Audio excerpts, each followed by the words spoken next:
आज जो मैं आपको स्टोरी बताने वाला हूँ जिसमें सर आइजैक न्यूटन जो एक ब्रिलियंट फिजिसिस्ट एंड मैथमेटिशियन थे जिन्होंने calculus and laws of motion बनाए जिन्हें हम आज भी पढ़ते हैं, उनको स्टॉक मार्केट में काफी लॉस हुआ था। ये बात है 1720 की, बट जिस वजह से उनको लॉस हुआ आपको ये बात जान के हैरानी होगी कि आज की डेट में भी सेम गलती बहुत लोग करते हैं।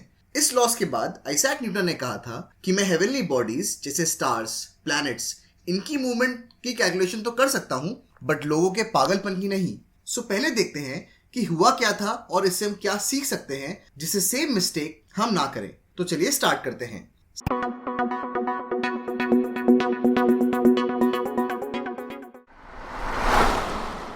1711 में एक कंपनी स्टैब्लिश हुई थी जिसका नाम था साउथ सी कंपनी। ये कंपनी एक तरह से ब्रिटिश गवर्नमेंट ने पब्लिक प्राइवेट पार्टनरशिप से बनाई थी जिसको मोनोपोली थी South Sea island and South America से ट्रेड करने के लिए। मोनोपोली की वजह से और कोई कंपनी ट्रेड नहीं कर सकती तो साउथ सी कंपनी को काफी प्रॉफिट होता। इसी वजह से कुछ लोगों ने इस कंपनी के शेयर्स खरीदे। इस मोनोपोली को ऐसे समझिए कि अगर किसी बिस्किट कंपनी को कोई गवर्नमेंट बोले कि हमारी कंट्री में सिर्फ तुम्हारे ही बिस्किट बिकेंगे, बस तुम थोड़ा हमारा कर्ज चुका दो, तो इस कंपनी को फायदा ही होगा क्योंकि और कोई बिस्किट कंपनी उस कंट्री में बिजनेस नहीं कर सकती। अब साउथ सी को प्रॉफिट होगा या नहीं ये तो फ्यूचर में ही पता चलेगा। तो जो इस कंपनी को प्रमोट कर रहे थे उन्होंने खूब प्रमोशन किया कि ये कंपनी फ्यूचर में बहुत अच्छा करेगी जिससे कि मैक्सिमम लोग इसके शेयर्स खरीदें। साउथ सी कंपनी के शेयर्स बेचने का इन्होंने एक और अच्छा तरीका निकाला। वो ये था कि जिन लोगों ने गवर्नमेंट को लोन दिया है वो उसे शेयर्स में कन्वर्ट कर सकते हैं। अब ये बहुत ही अच्छी टेक्निक थी लोगों से पैसा इन्वेस्ट कराने की। इसको एक अलग तरीके से समझते हैं कि क्यों ये साउथ सी कंपनी के लिए अच्छा आइडिया था। मान लीजिए आपने 5 साल की एफडी कराई 100 रुपए की 5% इंटरेस्ट पर, तो आपने 100 रुपए एक तरह से लोन दिए बैंक को और इसीलिए बैंक आपको 5% इंटरेस्ट रेट दे रहा है। सेम चीज होती है जब हम गवर्नमेंट बॉन्ड्स को लेते हैं जिसमें पैसा गवर्नमेंट को जाता है और वो हमें उस पर इंटरेस्ट देता है।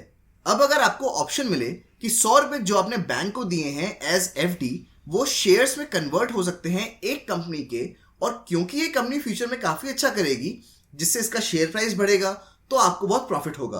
अगर आपने 100 रुपए शेयर्स में कन्वर्ट करा लिए तो अब आपको बैंक कुछ नहीं देगा। यही same story south Sea company ने इन्वेस्टर को बताई थी कि आपने जो गवर्नमेंट को लोन दिया है उससे साउथ सी कंपनी के शेयर्स में कन्वर्ट करा लो क्योंकि कंपनी फ्यूचर में बहुत अच्छा करने वाली है। अब हर जगह साउथ सी कंपनी का प्रमोशन हो रहा है, बहुत लोग इसे खरीद रहे हैं और इन सबसे कंपनी के शेयर्स एक साल में 100 रुपए से 1000 रुपए तक पहुंच गए। इसका ग्राफ कुछ ऐसा था। अब इस ग्राफ में आप देख रहे होंगे कि जितनी तेजी से शेयर बढ़ा उतनी तेजी से नीचे गिरा। ये नीचे क्यों गिरा और न्यूटन ने कहां पैसे लगाए थे ये आगे देखते हैं। अब आते हैं आइजैक न्यूटन पर। न्यूटन वैसे एक चालाक और सक्सेसफुल इन्वेस्टर थे लेकिन इस साउथ सी बबल में उन्होंने भी काफी पैसा खोया। आइजैक न्यूटन ने जब देखा कि कंपनी के शेयर्स काफी तेजी से ऊपर गए तो उन्होंने 100% प्रॉफिट बुक किया अपने इन्वेस्टेड अमाउंट पर जिसकी वैल्यू 1720 में थी 20,000 पाउंड्स। 20,000 पाउंड्स 1720 में एक बहुत बड़ी वैल्यू थी।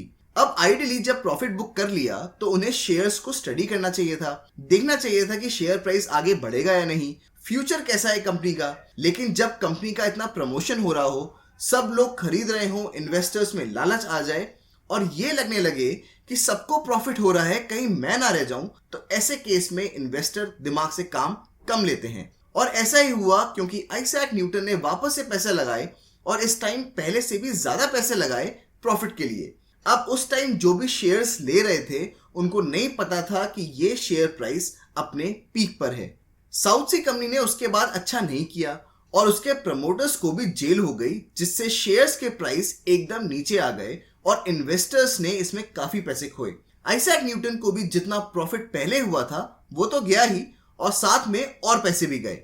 अगर हम चार्ट देखें कि न्यूटन ने पैसे वापस किस टाइम पर लगाए थे तो वो कुछ ऐसा था। अब यहां पर आप देख रहे होंगे कि उन्होंने प्रॉफिट सही टाइम लिया लेकिन वापस से हाई प्राइस पर शेयर खरीदा। उसके बाद शेयर इतना नीचे गिरा कि सीधे उसी लेवल पर आ गया जहां से ऊपर जाना स्टार्ट किया था। सेम चीज ईयर 2021 में हुई थी इंडिया के एक स्टॉक में जिसका नाम है बॉम्बे ऑक्सीजन इन्वेस्टमेंट लिमिटेड।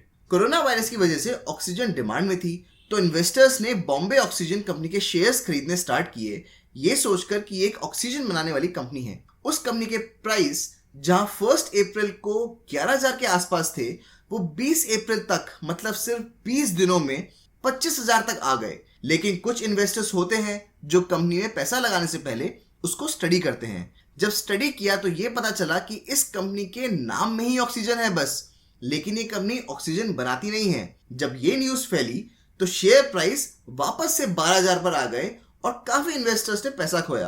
अब इसका ग्राफ आपको साउथ सी कंपनी जैसा ही लग रहा होगा। तो ये दो स्टोरीज कुछ सिमिलर है और ग्राफ तो काफी सिमिलर है, बस डिफरेंस ये है कि एक 1720 की है और एक 2021, मतलब 300 साल का गैप है दोनों में। लेकिन इन्वेस्टर्स का बिहेवियर सेम है कि जो सब ले रहे हैं वो ही शेयर ले लो।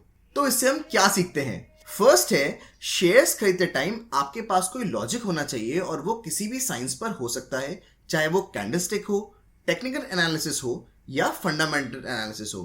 कोई स्टॉक इसीलिए लेना क्योंकि वो न्यूज में है, ये कोई रीजन नहीं होता। मे बी आपको 1-2 बार प्रॉफिट हो जाए, पर अगर आप लंबे टाइम तक स्टॉक मार्केट में पैसा कमाना चाहते हैं तो ये कभी काम नहीं करेगा।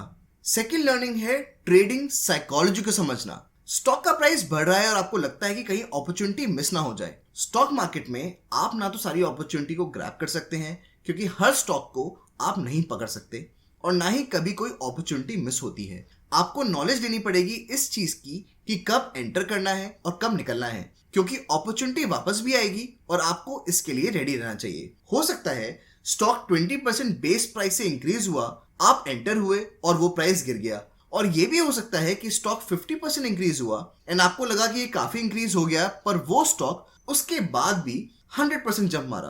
तो ये कोई गैम्बलिंग नहीं है, पर आपको एंट्री एंड एग्जिट टेक्निक्स पता होनी चाहिए। तो ये था कि हम सर आइजैक न्यूटन के इंसिडेंट से क्या सीख सकते हैं। अगर आपको आज की बिजनेस स्टोरी एंड एक्सप्लेनेशन अच्छी लगी हो तो लाइक एंड सब्सक्राइब जरूर करिए। हम मिलते हैं नेक्स्ट वीडियो में।